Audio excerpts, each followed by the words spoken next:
Hey looters, Flutes here. Today I want to talk about wizards and how to best multi-class with them.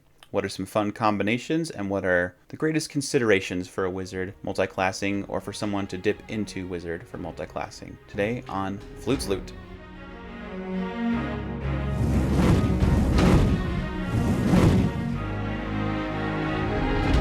First of all, with a wizard multi-class, you should keep in mind that wizards require a 13 in intelligence in order to multi-class with them. Not hard to do, but it does make them less accessible for other classes to just dip into wizard because intelligence is often a dump stat. But it doesn't have to be if your concept is aligned with wizard. Here are my top considerations for a wizard who wants to multi-class. Can a multi-classing concept improve your defenses? Do you mind omitting some of the wizard's higher level spells or abilities? Particularly, are you okay with missing out on ninth level spells, or spell slots at least, depending on how much you want to multi-class? If you multi-class more than 3 levels from the wizard class, you will not get access to the level 9 spells that you need to get level 17 in wizard to obtain. You should consider if you're going to multi-class early in the campaign or late in the campaign. If you have a multi-classing concept that sounds fun, you'll want to use it early on and multi-class early. You also need to know what sort of span your campaign is going to go through. If you're only going to level 10 and then the campaign's going to end, then you definitely need to multi-class early.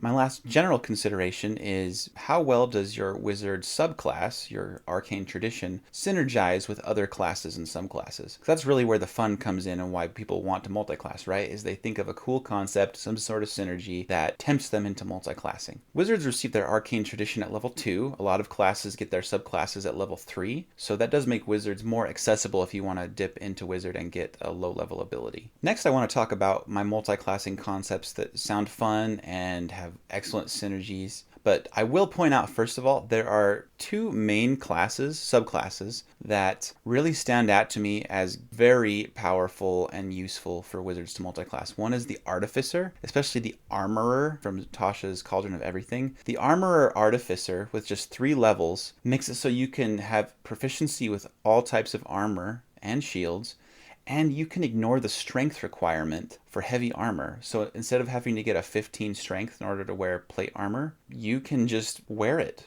with a strength of 8. That's incredible. The Artificer class also comes with neat abilities and spells that a wizard can take advantage of, including Cure Wounds if you want to be a healer. Wizards become more diversified with just a few levels in Artificer. Another subclass that came up often from Tasha's is the Psi Warrior Fighter. This fighter uses its intelligence score to augment its attacks and its abilities with psychic powers, damage, pushing people around, Jedi type stuff.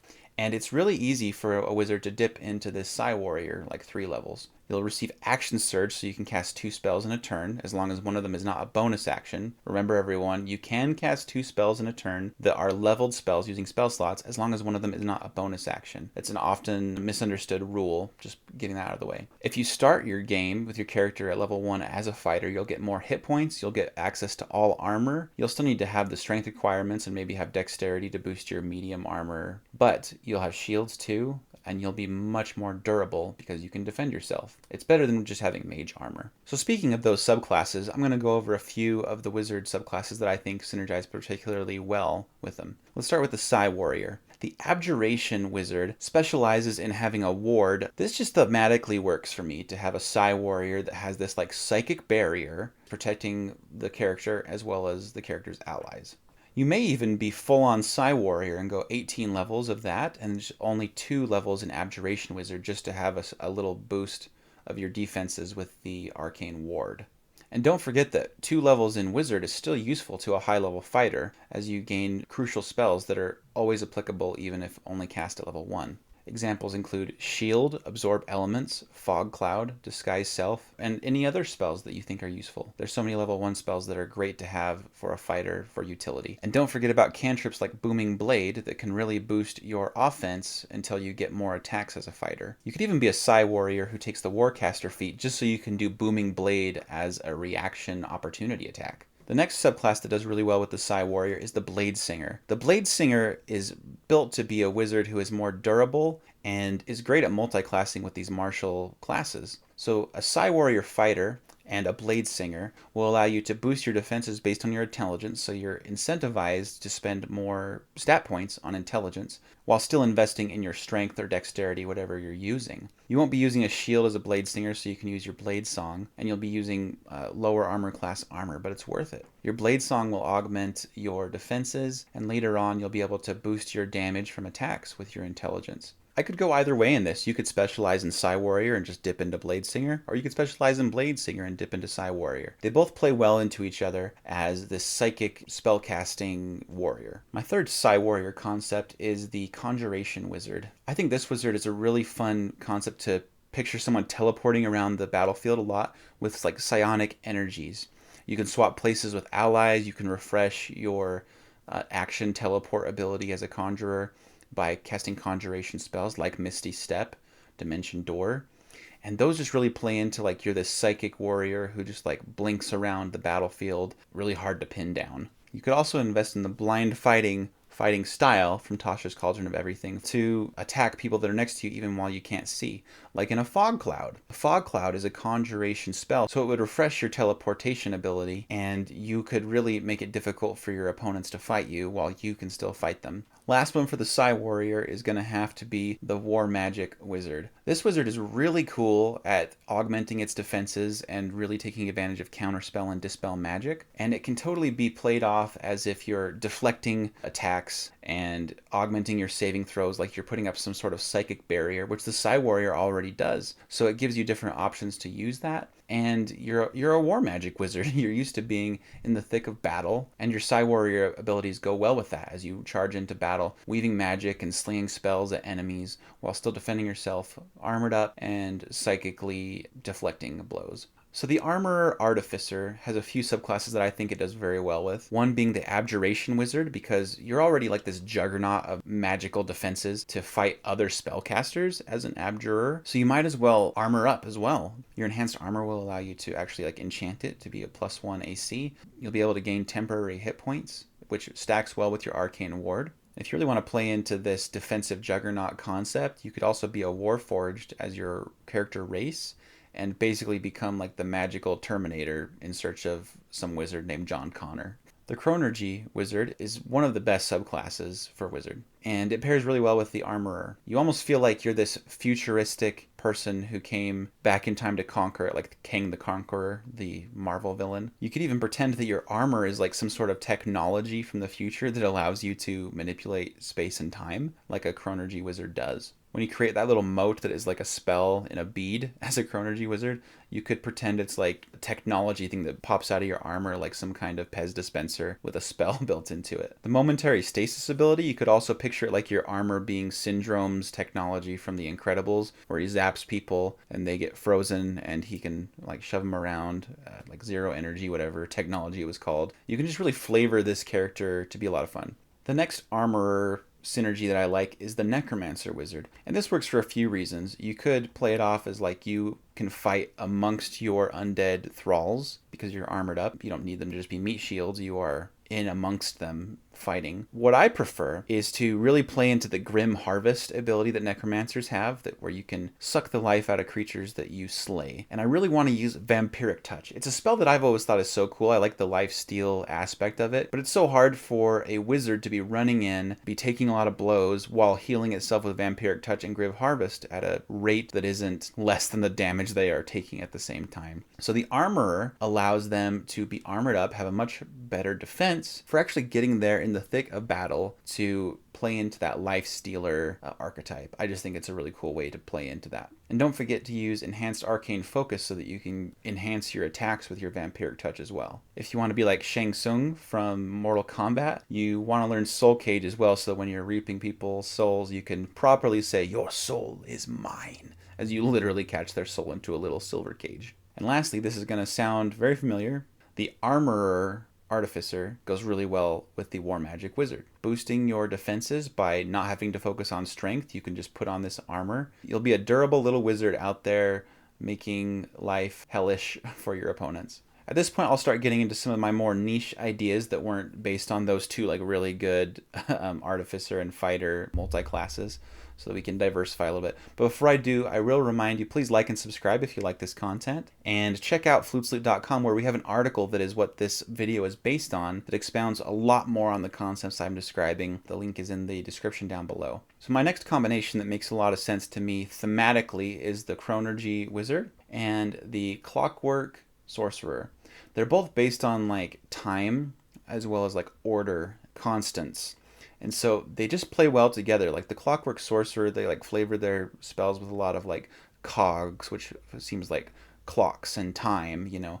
And so the Chronergy Wizard just goes well with it. I think it would be cool to play this concept as an Aasimar, as for your race, as you're like this angel who's only interested in justice and order. Just like the Clockwork Sorcerer is interested in like order, and the Chronergy Wizard plays into like the time. And so you could almost be like a time cop. I could go either way in whether I focus on Sorcerer or Wizard, but I will want to go at least 14 levels in whichever one I focus on so that I can get their high level ability, because they are good.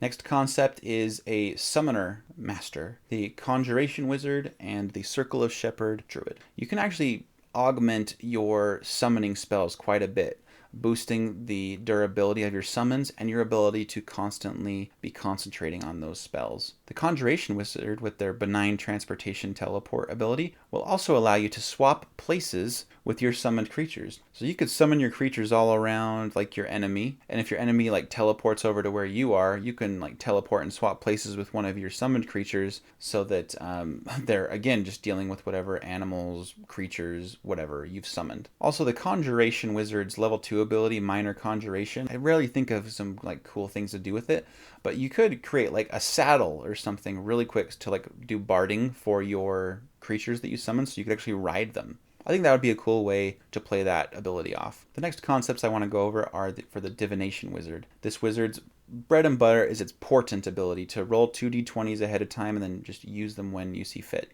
I think that goes really well with the Clockwork Sorcerer. We kind of play into like that time and order as if you're like imposing roles on people to keep destiny as it should be. But you can also like negate when people have advantage or disadvantage, so you're just like the role manipulator being like, no, this is not how it should be, the role will go this way. Just a cool way to think of things. I'd also like to see the Divination Wizard multiclass with the Knowledge Cleric, because it's like they're just summoning information out of nowhere and foreseeing things. The Knowledge Cleric can detect thoughts and learn skills just with the gift of their god, while the Divination Wizard is foreseeing roles and benefiting from those divination spells. The Enchantment Wizard, my personal favorite, is so good. I think it goes well with a few subclasses. Glamour Bard, 9 levels. Demagogue, who like converts people. You could definitely be like a cult leader with this type of combination, as you just convince the masses to be charmed by you and do your bidding. You could also be an Arcane Trickster, get 9 levels of that, so you can ambush people so they have disadvantage on saving throws against your twin castings of your enchantment spells. So you could cast Dominate Person on 2 people as you surprise them and ambush them. They'll both have disadvantage. So you basically are getting 4 rolls to try to succeed on dominating these people. You want those spells to succeed because they do nothing if they don't succeed. So Arcane Trickster is a cool multi-class here. Rogue is always good for wizards too, because your cunning action allows you to utilize your bonus action, which wizards don't typically do. So use that cunning action to escape from enemies without getting hurt, or to dash around where you need to go. I also like the Order Cleric from Tasha's, how he's just like the sheriff who orders people what to do. The Order Cleric will also make it so you could cast your enchantment spells on your own allies. Like you could twin cast to have a charm person go on an ally and an enemy. When you cast an enchantment spell on an ally, you could actually cause them to get a free reaction. Your rogues will love that. They'll be able to do a reaction that could potentially sneak attack out of their turn. I really like how the Order Cleric plays into this whole like telling people what to do, you know, hands up, and they drop whatever they're holding, just like a sheriff. I think it goes well with the Enchantment Wizard. And again, clerics help a wizard to armor up and become more durable. Next, the Evocation Wizard, which I don't think is a great subclass for what it's supposed to do, can go well with the Tempest Cleric. You'll gain heavy armor proficiency because that's an ability of the Tempest Cleric specifically, and you'll be able to use Channel Divinity to max the damage of lightning or thunder damage that you deal as a wizard. This goes well with the Evocation Wizard that needs to wait till much higher levels to use a max damage spell ability. And then you'll be able to use both at higher levels, so you have a few different ways to deal that damage that you really want to do as an evoker. The Illusion Wizard can do a few different multi-classes. I think it would go well with the Light Cleric and really play up into the whole like light plays tricks on you. So like you're also doing light to do like fireball and stuff, but you're also manipulating light to do illusions. I just think it's thematically cool. The Illusion Wizard could also multi-class with the Trickery Cleric and utilize multiple ways to trick opponents. You could use your duplicate from the Trickery Cleric to move around as an illusion. It will require your concentration as if it was a spell. You could move your duplicate to where you need to go to cast a spell, for example, and the duplicate will mimic you, and maybe your opponents will try to counterspell your duplicate, and it'll do nothing. It'll waste their counterspell, while your real self steps out and casts the spell. The Illusionist also goes well with the Armorer Artificer that I mentioned earlier. If you really want to play up like your Mysterio, the Spider-Man villain, just weaving all kinds of illusions, while safely inside your fishbowl. The Necromancer Wizard could multi-class with the Circle of Spores Druid. They're both like meant to be like, let's raise up the undead, but the Spores does it through fungus and mushrooms, and the Necromancer does it through magic. It's not the most synergistic combination, but it just makes thematic sense if you're kind of done with the Necromancer and want to switch up your abilities. Plus the Druid has things like Wild Shape and other cool utilities. The new wizard, Order of the Scribes, I think has a concept that sounds a lot like the anime and manga Death Note, where you can write people's names in a book and they die.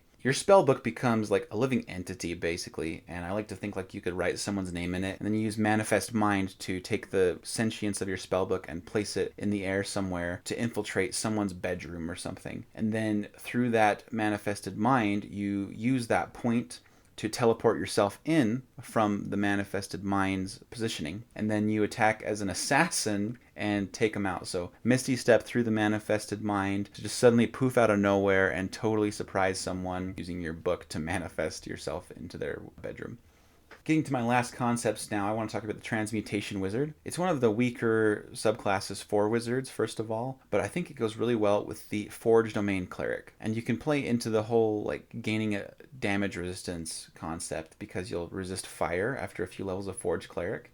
And your Transmuter Stone as a wizard will be able to adapt you to whatever elements you need to resist. I also like to picture the Transmutation Wizard should focus more on the Fabricate spell to actually like poof things and mold them into inventions and structures. And the Forge Cleric is great for that. They both like should be able to use that Fabricate spell. These subclasses just go well together. The Transmutation Wizard could also multi-class with the Knowledge Cleric in order to just suddenly become an expert in whatever craft they need so that they can fabricate a bunch of raw materials into something. If you want to build a bridge, you just use your Channel Divinity as a Knowledge Cleric to learn how to build a bridge, and then you become a Master Craftsman. You could learn how to make Mastercraft jewelry, how to use thieves' tools by like taking a bunch of needles from someone's hair and fabricating them into thieves' tools, and then summoning the ability to use thieves' tools. There's just so many different capabilities here that just sound really fun to me. I also think transmuters should be more like alchemists, but they don't get like alchemist supplies, so the Alchemist Artificer is really fun to play into this. You'll be able to get healing spells, create your own bag of holding, so you can have a space for storing all of your raw materials for when you want to fabricate it or use alchemy to brew it into different things. And you just like keep inventing things, and you have your experimental elixir that just feels like you're transmuting things and trying to make some miracle potion, and every time it ends up a little bit different. So these have been my favorite wizard multi-classing concepts, as well as some general guidance on how to approach wizard multi-classing. I hope you learned something, and I'd really love to hear if you have your own concepts that I could add to my article. I'm always updating it when someone has a cool idea for a wizard multi-class concept, and I'd love to hear your ideas, so I could maybe throw it up there. Go to the comments section, cast message to me down there, and we'll see you in the next video. See ya.